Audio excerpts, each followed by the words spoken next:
Hello and welcome. I'm Sal, Gordon Smith.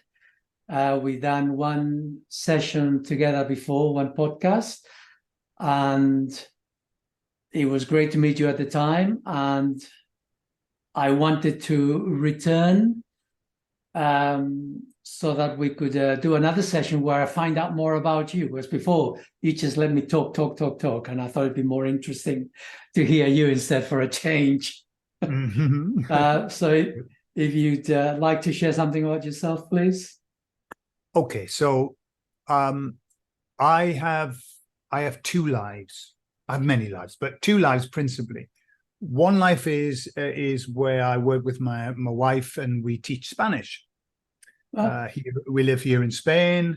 We've had a business for the last sort of 20 years now where we help people to learn Spanish. It's very beautiful. At the same time, 20 years ago, I started to learn therapy, to do therapy, NLP, hypnosis, and all kinds of alternative therapies. And so that's kind of been my other world as well. So I have these two worlds in which I live. The therapy started off as something very, very part-time, very much my hobby. Little by little, it's become more and, more sort of prolific. And it's very beautiful. I love it. And I work with, I just, I have a couple of days a week where I work with people and do therapy. So that's lovely, just as I wanted. And then in addition to that, 4 years ago, I was contacted by some light workers who wanted me to share a message. And so I started doing that. And so what I've done is I've kind of used my therapy public and created a new public and basically just shared the message out there. That's what I've been doing for the last 4 years. Beautiful journey. It's a beautiful journey, and I'm very thrilled that I was given the privilege of having a message. But I'm one of many. I'm aware of. I'm one of many, and as time moves on, it seems that we are more and more people are receiving information and sharing it. So it's a beautiful time at the moment. Okay, so when you said that 4 years ago you became a light worker, just a label really, but something happened to you. What were you doing at the time? Meditating. So, well, if you want the backstory to it. So I was very aware of a therapeutic process using plant medicine. Okay, so I was aware of it, and I was attracted to the possibilities of using ayahuasca. Right. But I wasn't I had a family. I wasn't in a position to be swanning off to Peru and all of that. So it just so happened that somebody here in Spain that I know from Peru said to me that there was a shaman who did the work here. So I went with a friend who'd already been there, and I had this many incredible sessions. But within the session of ayahuasca, I was told, start to meditate. You must meditate. It was a very strong message over and over and over again. I've been doing hypnosis, self-hypnosis for all of them since my 20s, but I hadn't been meditating. Self-hypnosis is different. You've got a constant dialogue going on inside and stuff like that. So I came back from that weekend. I sat down and I started to meditate. And 10 minutes into the meditation, these beings came in and started moving my body. And basically through yes and no, they told me that they'd been waiting for me to do this so they could come and contact me. And they had a job for me. So that's kind of how it happened. So the obvious question here is, because of your religious background, how did you know they weren't devils? I've just released a video on that, actually, because somebody asked that very question. How do you know that they weren't, the devil appears as an angel of light. That's what they say. So they say, yes. So they say, yeah. So what I did, I was very aware of that. And so, what I'm aware of is this. And I did a lot of research on people who were being contacted by not good beings who weren't good. And there was always this pattern. the same pattern, which is they come through and they're very beautiful and lovely and, make you feel better and make you feel wonderful. But very soon they ask you to start to do things that go against what you might say your own principles. And it's the way it works is the same way as the story of Jesus with the devil. If after he'd been fasting for 40 days, and the devil said, just do one act of worship to me, and I'll give you all of this, but you must do one act of worship. And I think that pattern stands. Once, if you're communicating with beings, if they start asking you to do something that makes you feel not good, that's a big red flag. So I was aware of that. I did a couple of things to protect myself, Sal. Whenever I started a session, I always started the session with my mantra, which is for the highest good of all concerned. That's always protected me. I've always used it in my therapies because obviously you can get into some interesting things with people. So I've always started with for the highest good of all concerned. I've always believed that protects me, and I think the belief protects me, if you understand. Mm-hmm. So now I've been doing it for 4 years. What I'm aware of is that the emissaries have never asked me to do anything that makes me feel uncomfortable or doesn't align with my principles. And if anything, all they've ever done is to bring beauty into my life. So, the emissary, I was asking the emissaries about this, my light workers, and I said, what about this? How do I know? And they said, well, the expression is the devil appears as an angel of light, but that's when he appears, but he doesn't maintain it.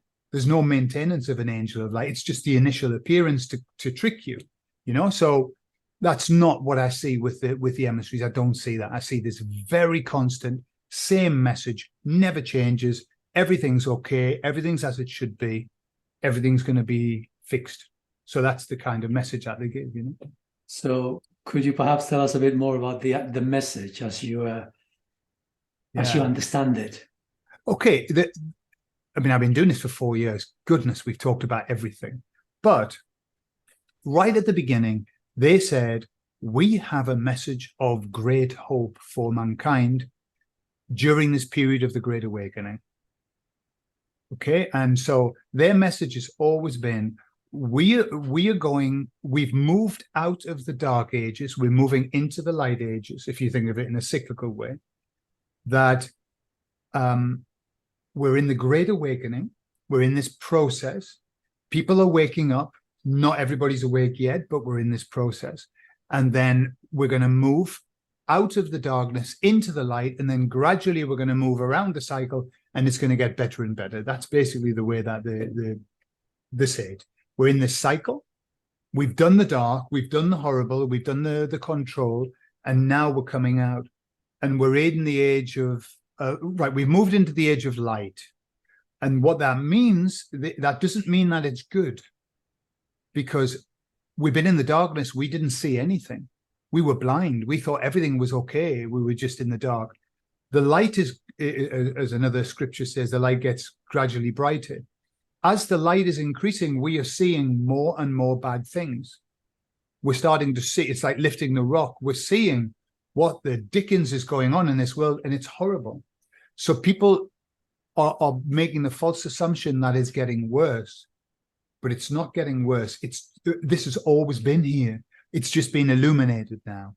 And so it's the illumination that creates the Great Awakening. It's the Great Awakening that creates the change in people. And we are the ones who are going to change this. There are no, as far as I'm aware, there's going to be no savior. It's actually our intention, our developing and ascending in an energetic way that's going to bring this about. And do they tell you how people have to change, how they will change, what will facilitate the process? Yeah. They're pushing. There's a while ago that they said, by the way, all of that stuff is done now. And the kind of, when I talk about that stuff, we were going through the plan, stroke, demic, all of that. They said, that's all done now. Now we've got to start focusing on our own self-development. We've got to start developing ourselves. What their focus is on I mean, they gave me a course on how to help the ego to ascend. So what they said is, for us to be able to move to a new level, we must ascend the ego, because the ego, as they say, was designed to keep us almost like a controlling mechanism for whilst we were in the dark, so that we didn't go shooting off anywhere. And so what they're saying is the ego now, many people talk about the death of the ego, the one to get rid of the ego. And they said, no, the ego has a job, but it has a new job now. And so what they're saying is, what we need to do is to create what you would call, well, the ascended ego. I don't want to use super ego because that's been used. The ascended ego, which is the ego that actually starts to help us to improve ourselves, rather than giving us a hard time for being who we are, making comparisons with other people, comparisons with other things. So that's been a big focus on them, is that we need, through a series of self-improvement, we need to raise our vibe. We need to raise ourselves up. And it's our job. So there are two things happening. One is that the frequency of the place that we reside in is increasing. And so everybody is increasing. The frequency is increasing. It's not something that we can choose. However, there's a band that we can be within. And we can be low down in that frequency band, or we can be high up. They want us to move high up to the maximum and keep pushing as this band moves. They said it's constantly in flux. It's every day, every moment, every second. The frequency is increasing as we continue on this journey. And so they want us to keep pushing ourselves to the front end of that, through self-improvement, through self-love, self-worth, and self-esteem, self-value, through helping the ego to ascend. So basically that's their message. Right. I've got a simile for that, to describe that. And what I say is that the whole of humanity is in the same boat. Yeah. So no one's outside the boat. We're all in the same boat. However, the majority of the people, they're at the back of the boat. Boats like that. Yes. And there's those few of us who happen to be at the front of the boat. And the fact that humanity is at the back of the boat, pushing the boat upwards, it means we can see that little bit further. Okay. So those of us who are at the front of the boat, we've got a greater vision of where we need to go, where we're going. However, we couldn't do that unless we had the ballast of the rest of them at the back, because we're all in the same boat. Yeah, I like so that. We're all bound. We're all bound. Sure. Yeah, we can't escape each other in that sense. No, I like it. So what about, if I dare ask your wife, when you began to tell her about your experiences, did she just accept them? Did she think, going a little bit loopy here? well, my wife is, we're both exactly on the same journey. She's an awakened soul. She's a lot more practical than I am in terms of, how she looks at life, and more pragmatic perhaps. But I'm blessed to have a very supportive wife. So when I told her, I was more embarrassed than she was that I was telling her that. And she kind of said, okay, her concern was, let's not make this affect our business, our language business. And I said, don't worry, these are two worlds. I mean, the language business has nothing to do with what I'm doing. But really, she's been completely supportive. Obviously, at the beginning, it's like, where's this come from? And I'd not long been to use ayahuasca. So she obviously, I think she may have had her thoughts about, I can see what's happened here. He's got, what trastorno, I don't know what it's called. He's got a thing going on, yeah? Yeah. So little by little, she's kind of really come on board. She's not I don't tell her every conversation I have with them, but she's pretty much on board. She's pretty much on board, but she's more like she's my anchor. She helps to anchor me in reality too. Because, when you live in, and I know you have the same experience, when you spend a lot of time in that area, sometimes you can perhaps lose a little bit of touch with what's happening, in the matrix. Yeah. For me, slightly different in that my connection with my channel, Charlie, it happens through my body, through muscle testing. Yes. So as long as I can visualize and connect him with my feelings and with my emotions, with my sense of Charlie, then I talk in ordinary language, and I just listen to my hand giving me yes and no answers. Yeah. So I don't actually go into any flights of visions or whatever. However, I do get images come through as I do whatever I'm doing, whether I'm working with clients, whether I'm writing articles. So for me, it's feet on the ground. I don't go anywhere. I'm here. In a way, he and I are pretty much one of the same at such moments. Yeah. So, yeah. And that's different from, I've experienced quite a few channels over the years, and they tend to put their ego out of the way. And then they don't remember what they've been saying because they're not there. And for me, it's different. My ego is here. It's just not engaged so much. It's on the sidelines. Okay. Yeah. I mean, I remember everything every conversation. I communicate whilst I'm running, because when I'm running, I'm extremely centered, and I'm only aware of what I'm aware of. And I have a conversation, and then I get my phone out and I record what we talked about. So while it's still fresh in my mind. Yeah. But yeah, what I find is that at the beginning they connected only with yes and no, and they were yes and no with my head, and they were using my body, but after a little bit, I was aware that they started using other channels of communication. Like I could just words would just come into my head, words, but now it's more like I have to create the words. They give me the knowing. And then I have to make my words up to explain what that is. It's not always easy, because sometimes I think, well, how do I explain that?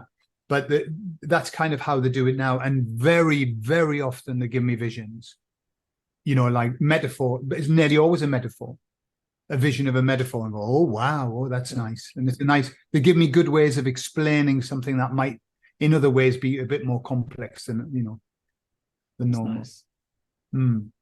So you've got a very religious background. Yeah. And how does that influence you in the present? Because it's a very rigid belief system that you've come from. Sure. And a lot of you daren't question it because that's you're out of the group. Sure, absolutely. Yeah. I mean, it's a great question. So I was brought up as a Jehovah's Witness. I left when I was 20, and I was thrown out when I was 21, because I left. But so I was brought up on the Bible.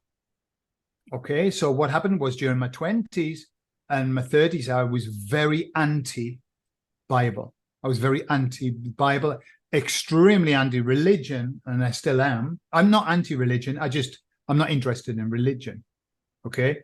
Religion has nothing to do with God as far as I can see. So what happens, I've done this full circle, Sal, and it's really interesting. I'm aware of it, that I listen to other people like your work, other people who are getting information, and their slant has perhaps nothing to do with religion at all, nothing to do with the Bible. I'm aware that my slant, I've come back around, and what I've seen is that everything that's happening around us, basically I already knew about because it mentioned it in the Bible. You know, the parallels are everywhere. And so what I'm aware of is that the Bible has something. It has something, almost like a little code book. But never would I say the Bible's the word of God. You know, and we should fundamentally believe everything because there's so much awful things in the Bible as well. So many awful things. But I'm aware that my slant, I will quote from the Bible just because I think, wow, that's what it said. And this is what we're seeing. So I'm aware that I do kind of lean toward that, but lean away from any kind of religion completely. You know, I mean, the Jehovah's Witness religion to this day still causes me major, major problems because half of my family won't speak to me because their religion won't allow it, you know? So I'm fully aware of what religion is, and I'm fully aware of what the Bible can offer in bits. And I'm very aware of what a relationship with God is, which has nothing to do with religion. So it's been a beautiful, I'm glad that I was a Jehovah's Witness. I really am glad. It helped me to be where I am now and to find some balance, you know? So where does the end times come in here? Well, Because, yeah. you know, the emissaries give you information. You've got your childhood indoctrination of the whole purpose of Jehovah's Witnesses. Yeah. So where does that leave you in all that potpourri? Okay, yeah. Well, it leaves me in the place what I'm aware of, where we are now. So there's these stages of Armageddon that we're always taught, yeah, which is the Great Tribulation. And you know, the end times, the Bible talks about the signs of the end, you know this, you know, the end's here when you see X, Y, Z. Okay. But I believe that we are in what's called the Great Tribulation. We're in it now. We are living it. I mean, these are awful times to be living. These are awful, tough times for everybody who's awake. And for the people who are not awake yet, these are horribly tough times. They just don't know why they're horribly tough times. But also, the last book of the Bible is called the Revelation for a good reason, because that's where we are. We're in the period of revelation where everything is revealed, everything is shown for what it is, and comes back to the what I was saying about the light is coming on and everything's being revealed, and we're all like this saying, "What is this? What are we living in? You know, what's going on around us?" So that's the period that we're in. It's a beautiful time, and it's a very tough time. And you know, which is easier? Would it be easier to go through this period asleep, or would it be easier to go through awake? I mean, I would never ever choose to go back to sleep. But my guess is that if you're asleep to everything, it might just be very frustrating for you, but you don't know why, you know? Whereas for us, it's like, what? It's like mega frustration at times because it's not moving fast enough. Or we wanted to move faster than what it is. I mean, you've got emissaries never put time frames on anything. They won't. But the people who, or the beings that you communicate with, they do give you time frames, don't they? They answer my questions. Yes. Yeah, I mean, I've got the end time date, month, and day. I know you told me last time. Just remind me of it. What is it? It's far away. Is March between the 9th and 10th in 2046. Now, interestingly enough, if we digress, there's a guy who what's his name? Let me just find him for you. 1 second. This guy, he's been obsessed since the 60s. With his history as well as the Talmud, the Jewish writings, but more than that, it's to do with the actual alphabet, the Jewish alphabet. Mm-hmm. And he's also come up with a date. He's followed his own method, and he's mathematically come to this place, and he's made it in October of 2046. Wow. The same thing that the sun goes nova. And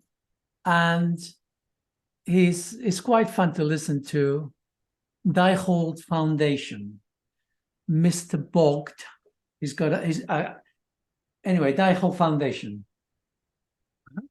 That's him. So since the 60s, that's, if you think about it, 60 years this guy's been churning. And his perspective is that the Jewish language, the alphabet, is actually mathematical symbols, through which to explain everything. And he's used that to create a theory which led him to say, this has happened before, and it's going to happen on October 2046, when the sun once more will go nova, and huge cataclysm on the earth. So, he's interesting. I mean, in his own way, he's interesting. I mean, it's not the same way as I share it, but nevertheless, we've come to a very, very similar conclusion, except me, I've just been told, but he's come to that conclusion through exploration. And he also says that when the sun goes nova, what it releases turns into little glassy pebbles that will hit the earth, apart from other things. And he's been exploring the desert, and he's allegedly found these little beads from previous events. So anyway, it's interesting to listen to. So your the date that you were given, because you were mentioning that obviously it's a cataclysm for the earth, but it's not the end of mankind. That mankind continue. So just remind me of what you were told. What happens at that point when that happens? What happens to us? Well, this is cookie territory, of course. We're now going to the Beam Me Up, Scotty. Of course. But according to Charlie, there's 167 spaceships from another alien race, who I call the true humans, because they're the ones who gave us some of their DNA 500 million years ago, which is what has allowed us to develop to who we are today from these simian apes that we used to be at the time. And they are here to help us to leave this planet, because this planet is at the mercy of, I think you've got an equivalent to the critters.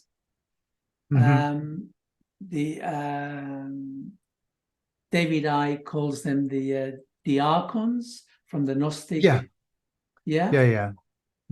It's the same sort of thing. So there's an influence which affects mankind, and this time around it's become too much. Normally that influence has always been there, but the preponderance of low-level souls compared to souls which have been here a few times, who've learned to work with the physical body. Because if you think about it, the physical body, it's not easy to be in control of, to be in charge of, because we are biological, we are at the mercy of our biology through fear. If you look at all animals exist by a fear, and that fear is what allows them to fight off enemies, either by running or fighting. So it's a survival tactic. It's very important. Fear is really important at a sort of biological sense, because what the fear does, it instigates the hormonal system to activate various energy processes and immune processes within the body so that we can defend ourselves or run. So it's hugely important. But in our present life, it's become dystopian insofar as it's there all the time. People are in a state of anxiety most of the time. And that anxiety means that the body is operating in the sympathetic mode of fight-flight rather than the parasympathetic mode of relaxation. So, but it wasn't always like that. So that's where we are. And so we're born, the soul comes into the body, we're born. And from the get-go, from the day we're born, we are subjected to events that will create anxiety within us by our parents, by bullies at school, and then by the indoctrination of our society. Everything indoctrinates our ego. It fills us up with rules and regulations at the mental level, with emotions which have been suppressed by the mind at the emotional level. So we don't see the world clearly, and we're always frightened. And learning to be in our body and take control of this system so that we are not at the mercy, I mean, you might call it waking up, not being at the mercy of all these different parts of our system which are not working properly. Well, not everybody manages it, and not everybody has managed it for the last 7,000-8,000 years. Before that, at the time of the Atlanteans, before the previous cataclysm, it was different. There were always younger souls coming in, learning how to survive in a body which can so easily put us into fear mode. And therefore, it dictates our movements and our behavior. So learning that, well, there were older souls who could teach the younger souls. And so there was a procession where you had the more enlightened ones and the less enlightened ones. And so the more psychopathic natured ones, the younger souls, they were kept in check. But after the last cataclysm, they weren't kept in check, and they gradually took over, and they became the norm. They were the ones who were in charge. And so here we are today, and we've reached the point where that balance needs to change. So we went from the dark, i.e., all these psychopathic souls being in charge, ruling the roost, to now, when that is being overturned, and those of us who are older souls who've been at the mercy of the younger souls, now it's actually harder because we haven't had the teachings from the older souls as we were growing up to help us. We've been around a few times, we know what it's like, but we've started at the bottom. So we need to do a speed learning. We need to quickly wake up and quickly take charge of our bodies and quickly be in control so that we can generate the feeling energy required, the vibrational energy required, so that when these true human aliens come, they can take us with them. Well, not me, I'm staying behind, but those of you who are going to go, you can go with them because your vibration, your feeling energy has evolved to a certain level so that you are compatible with them. Because our reality and their reality is widely different. Right now, the majority of the group, the majority of people are in darkness. They may not think so, but they are in darkness. And these true humans, they're in light.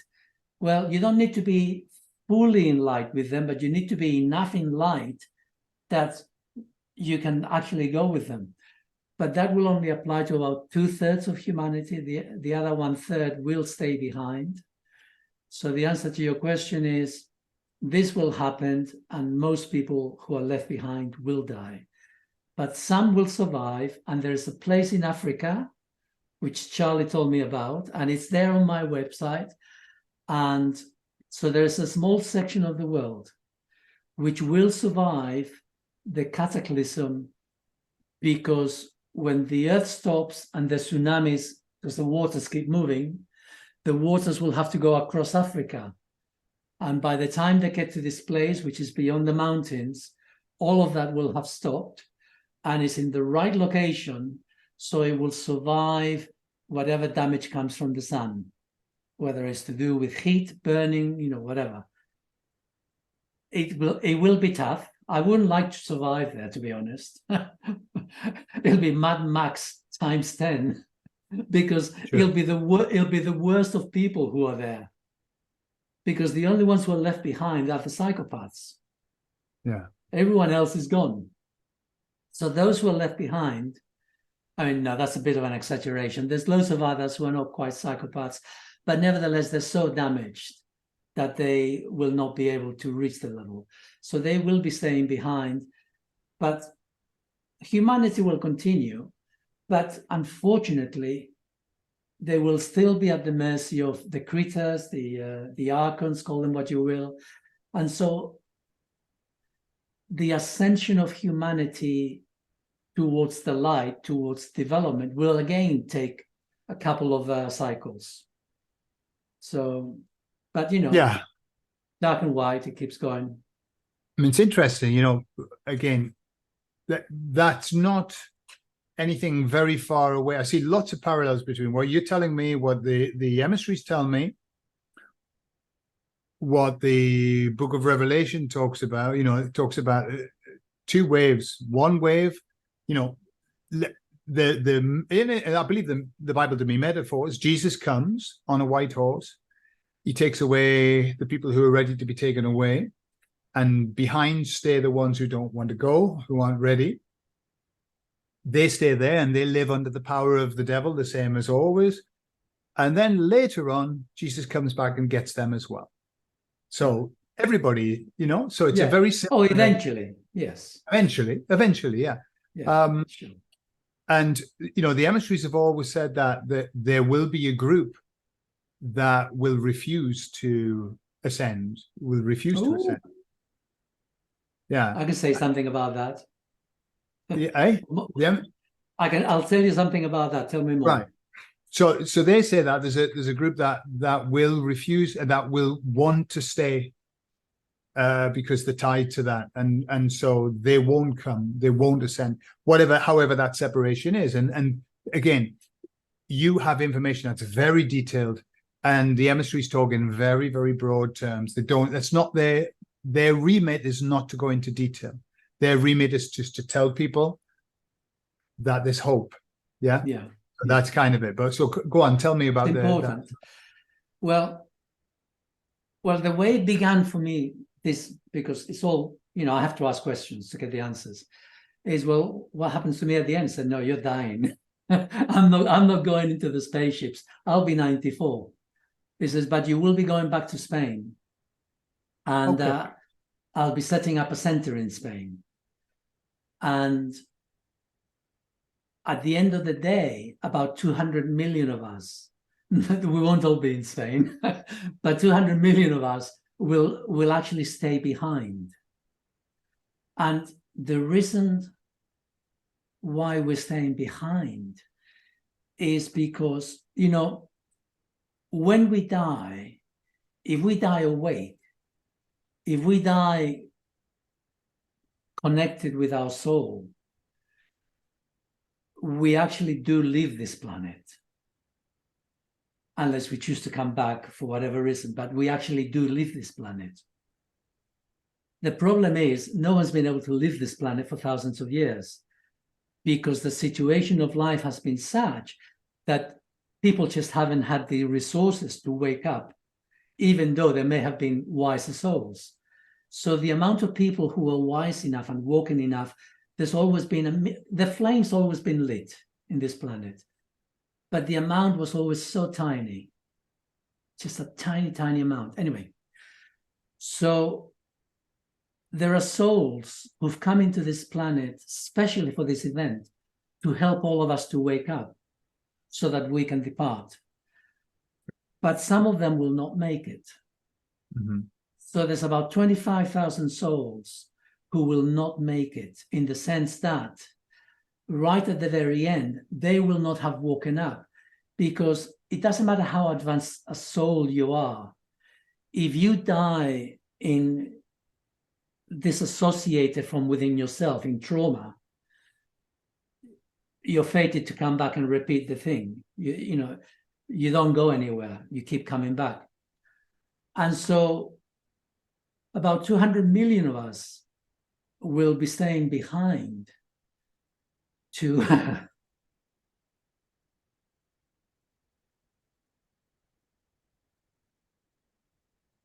sorry, gets It's me every okay. time, to keep the light burning, to keep that flame going, to generate that feeling energy, to give them a chance to wake up. They will not go away from the planet. They will die here with the rest of us. However, we're staying so that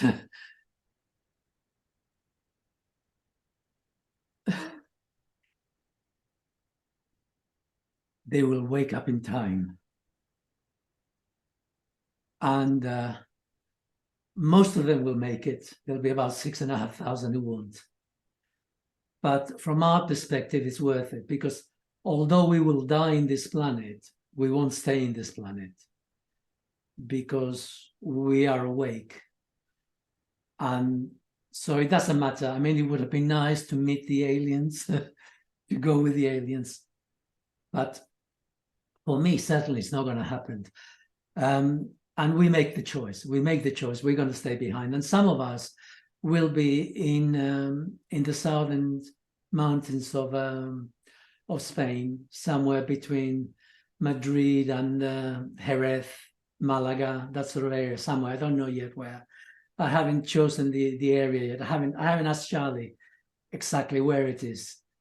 It'll be about 3 years or so from now that I'll start looking. So anyway, so that's the end times. Okay. Well, there's nothing. Yeah. What's interesting, although there could be two completely different stories, that there are so many parallels between what Charlie's giving you and what the emissaries tell me. The emissaries don't.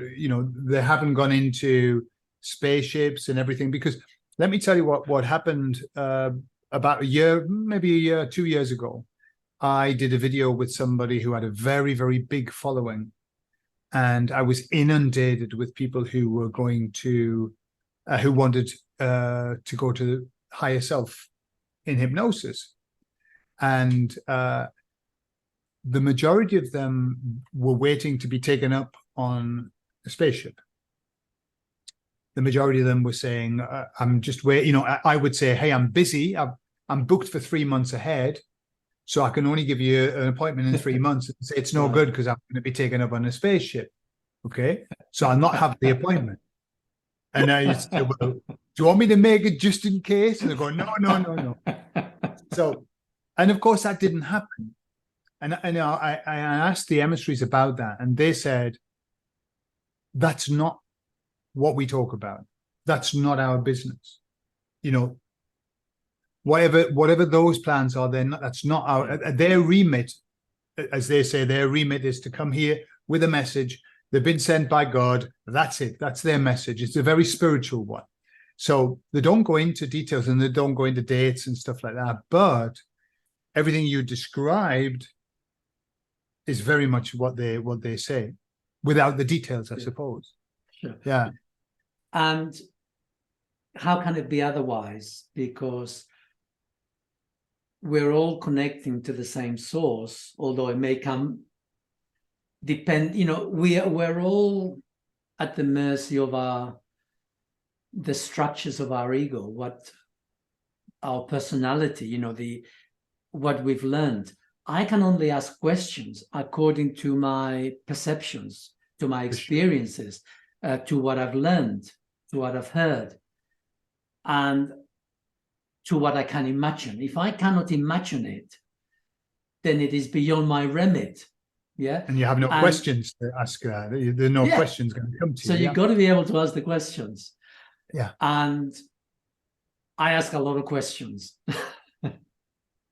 However, over the years, I've noticed, I mean, there have been so many of us out there who have separated from our ego structures, because the ego structures, they limit us. Mm-hmm. And by definition, and once we can sort of move into the creative part of ourselves, into our imagination, we're now open to something from beyond us, whatever that is. And so many people have been able to do this over the years, to a greater or lesser extent. And so the same information is out there, just waiting to come through to anyone that is ready to listen, I suppose. Yeah. What I'm told, what the emissaries tell me, is that they want to, and this, they use they, but they're talking about all of the light beings whose job it is to connect with us, and they're saying that they want to connect with as many people as possible. But what's happening is people are not leaving that space. They're not leaving that space. You know, everything. You know, I'm sure the archons, the critters, whatever you want to call them, they know that. They know that people must not have any break from constant thought. Otherwise, the beings are going to come through. And so we're kept busy all of the time. And as you were saying, you know, if we're in the sympathetic nervous system, we're in fight or flight. It's very difficult to slow the mind when you're in fight or flight. It's very difficult. Impossible. Yeah, you can't get centered. And so this is the situation now we've got. What they said is, we are there waiting like this, waiting for people just to slow the mind down, and so, you know, my message to people is, walk in the countryside, do something, get away, you know, leave your phone and just walk, or just sit, you know, and you don't have to do anything particularly grand for them to come through now. You know, the vibration, the energy now, the veil is very thin now, I think, compared to how it has been. It's been very thick, and, you know, only extremely enlightened people could get through. But the veil's very thin now, and so they'll come through if you let them, you know. It's very important, I think. More people are doing this. You know, more people are spending time meditating. Yeah. Actually, it's a bit of a joke, because when I was in my 20s and I was learning meditation, I remember I'd gone away to this group for a year, and we were still doing all these practices. And we were I remember one particular evening that we'd been meditating together as a group. Then everybody left, and I sat there, stayed there meditating. Forcing it. Yeah, I was really meditating. But, you know, it wasn't real meditation. It was ego will. It was my ego just forcing me. But it was a pressure to be present, but still lost within my ego. Yeah. Still lost within my ego. Whereas a moment of truth, for example, once I was with my wife, and we were just sitting. It was a nice sunny summer day. There was this brook running down the hill. There was a lovely space to sit on the side. We were just sitting there, and it was lovely warm. We just laid there, and I was laying there listening to the bubbling of the water. Suddenly, thoughts of my mother came to the fore, and before I knew it, boom! I was having an emotional cathartic release, because suppressed emotions from my past, in that moment of utter stillness and peace, it was there all the time, but now it just came to the foreground, and I cried, and I felt so much better for that. Sure. And that's what we don't allow ourselves.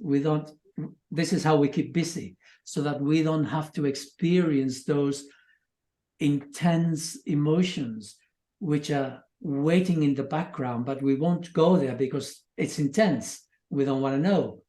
Yeah. And that is what stops us from really connecting with anything else, because we're never truly at peace in ourselves. We're always holding back the hordes, all the emotions. Absolutely. I mean, I spend a lot of my time working with people, and I work with people's emotions. The emotions are what control us. They can make us or break us, and so many people hold back. I recall, as and probably you do this, when you look back on your life and you think, yeah, wow, that was, everything happened for a reason to me so that I can be where I am now, and I recall one day, I'd had a bad experience with my mom, with my stepfather. I came home and I sat on the couch and I just sat, just kind of thinking about what had happened this awful night. And as I sat there, I just burst into tears and I started to cry, but it wasn't like silent tears. It was full, racking, sobbing tears. And I cried for 3 hours without stop. My wife was thinking that she was going to have to get an ambulance or whatever. And I just kept saying to her, no, I'm fine. I'm just crying. Just let me do it. Because I knew it was like, I don't know, 40 years of suppressed emotion just coming out. And I believe that was a fundamental moment in my shift to be open to new stuff. Once you can get rid of that baggage, you can start seeing, the real you, I suppose. Yeah, absolutely. Mm. When I was in my late 20s, as I was training to be a spiritual healer, I was in this group, and the guiding members of the group, they were raising the energy of the room, and they wanted us to see whether we could actually connect with archetypal beings, anything beyond us. And so I was sitting there and I was really working at this. I was like trying to move out of myself to sort of like, and I couldn't do it. And what was most interesting is these people could see it. They could see my efforts. They could see that I was trying to expand, but my ego was so locked in, so tight, that I just could not let go. I just couldn't let go of myself, let go of myself. Sure. Let yourself go. Yeah. Yeah. Yeah. Yeah. I think this is where we are now. And whatever the end result, I believe the message right now is we need to get to know ourselves, know thyself. We need to work on ourselves. We need to help ourselves to become much more than what we are. But as you say, not from an ego place. Not the ego, the way the ego works, the old ego, so I was told is it constantly makes comparisons. It's always comparing. The ego always compares. So it's either, I'm better than you, or even worse for the ego, you've done something that's better than me. And the ego is always making this comparison outside of itself. Whereas the ascended ego, the only comparison it would ever make is, how are you now compared to how you were before? Have you improved? Excellent. That's the only comparison that we should ever make. Right. Because our journey is a journey, personal journey of self-improvement. And so we always must, yes, we must make comparisons, but only on, this week, have I been the best version of myself that I can be? And if not, what can I do next week to be that best version? It's always the self, because this is who we are. We're not anybody else. It's not our job to be or to be better than anybody else. Everyone's here just on their journey. So I think that's where we are. For your plan, for the Emissaries plan, I suppose for everybody, is just, what have I got to do to get in touch with the very best version of who I am? Which is the ascension, I suppose. Yeah.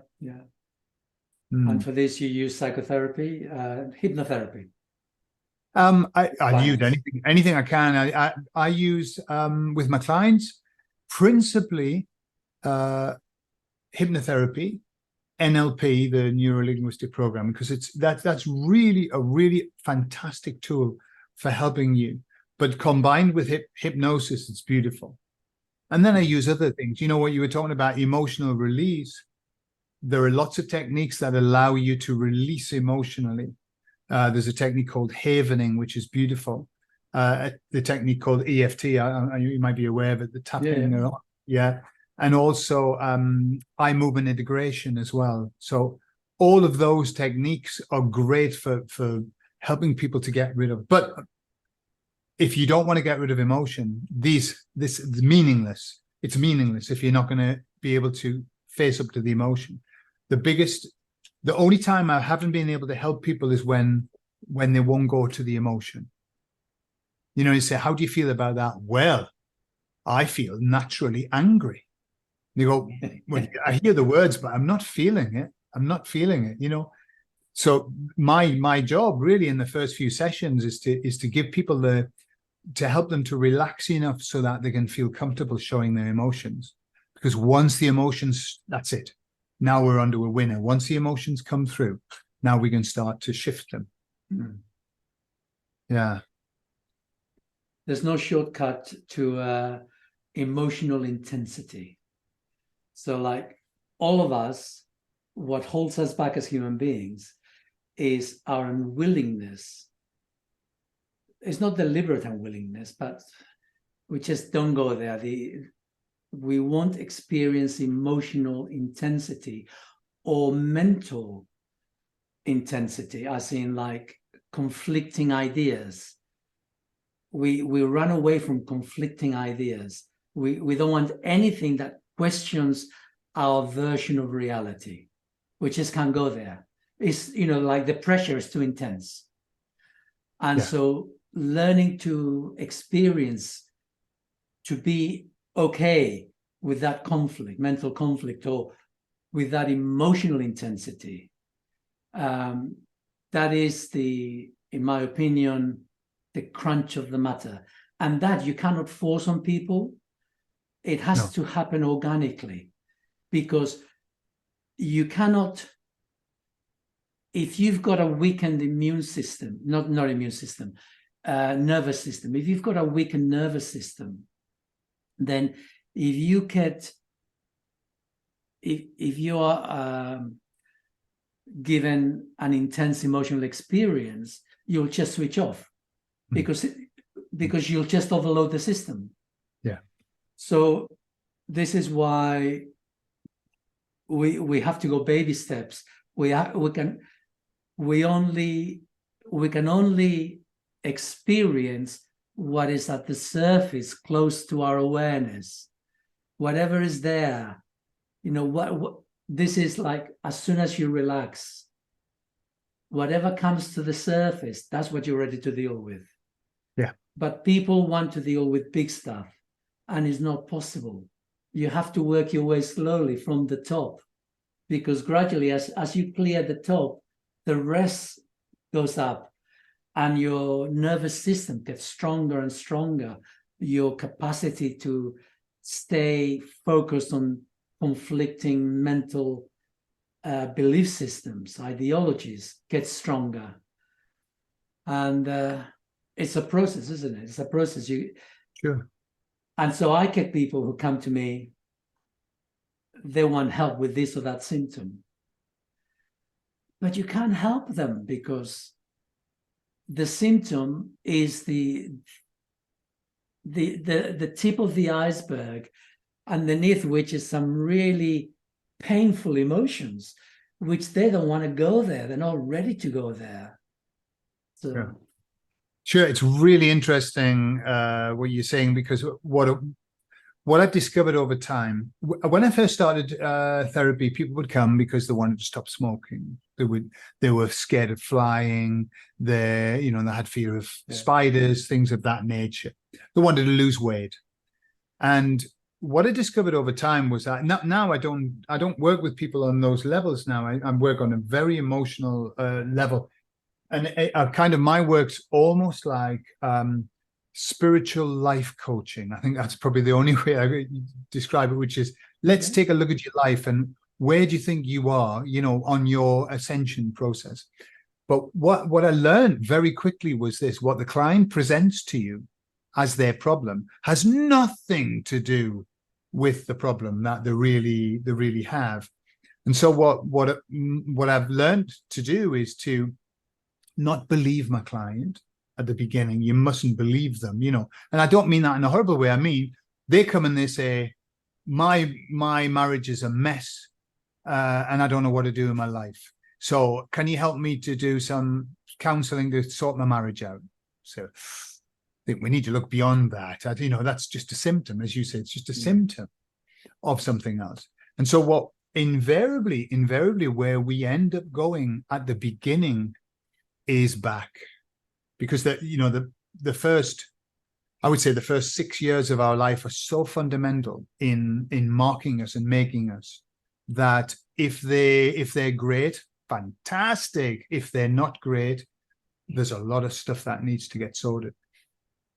But the first 11 years of our life, we actually spend 11 years of our life in hypnosis. We're in, when you measure the brainwave patterns, we're in hypnosis. So what happens is, to be able to fix that, you've got to go into hypnosis again, because that's where the damage is. It's like modern psychology of talking is like the problem's in the bedroom and you're in the living room chatting to the person. You've got to go in the bedroom. You've got to open that door and go in and have a look at that. So it's kind of like as you say, you've got to dig down and you've got to go get to the deeper ones. People aren't willing to do that, and in the first session, quite often they need to have some trust. I say to people, don't tell me all your dirty, dark secrets in the first session. You don't need to. Save it for the second session.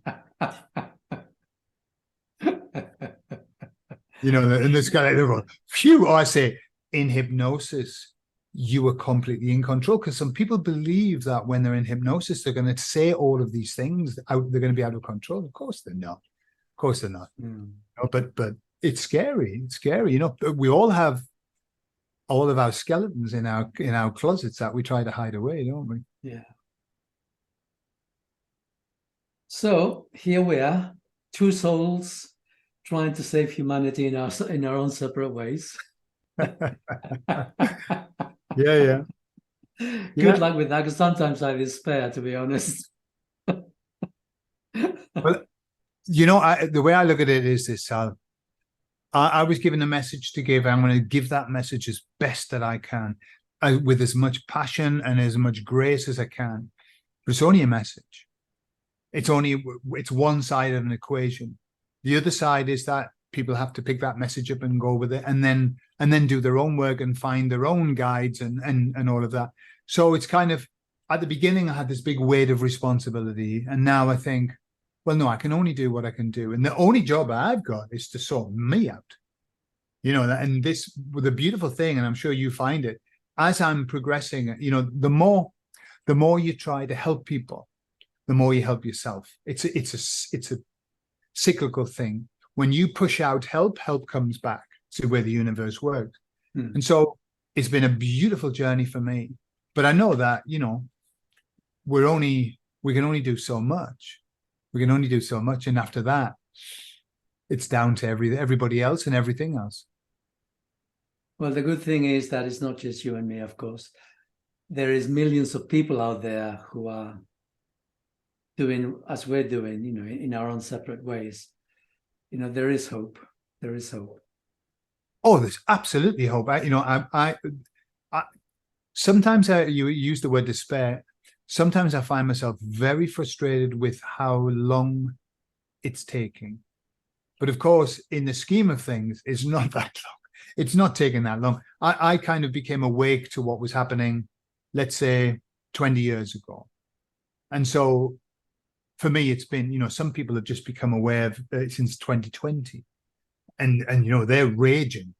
So it's kind of like I've had time to come to terms with it, but sometimes I think, oh, for goodness sake, let's just have a little bit of a break.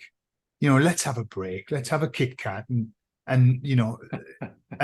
a cup of coffee, and give us a moment. But there are no moments at the moment. It's just bam, bam, bam, bam, bam, bam. So it can be very frustrating. It is. Mm. Okay, well, how shall we finish this? Any last words you'd like to? Okay, well, last words are, we chose to be here. That's what I firmly believe. That's what I'm told. We chose to be here. So even though at times it feels uncomfortable, it feels like, what on earth am I doing here in this madness? If we just step out of the victim and become the victor and realize that we chose this, we chose to experience this. And so no matter how bad it might seem, we knew what we were getting into before we got into it. We just forgotten, that's all. And so we just have to keep reminding ourselves, hey, I did come here for a good reason. Yes, you did. Thank you very much. It's been lovely speaking with you. And I hope to speak with you in the near future. Yeah, and let's see if we maybe do a session in Spanish for the Spanish. Yeah, I'm game. Well. I'm game. That'd be nice. Yeah, slightly toned down level probably, but Okay. Okay. All right, Tal. Thank you very much, Gordon. Nice to speak care. with you. Take care. Bye-bye. Bye-bye.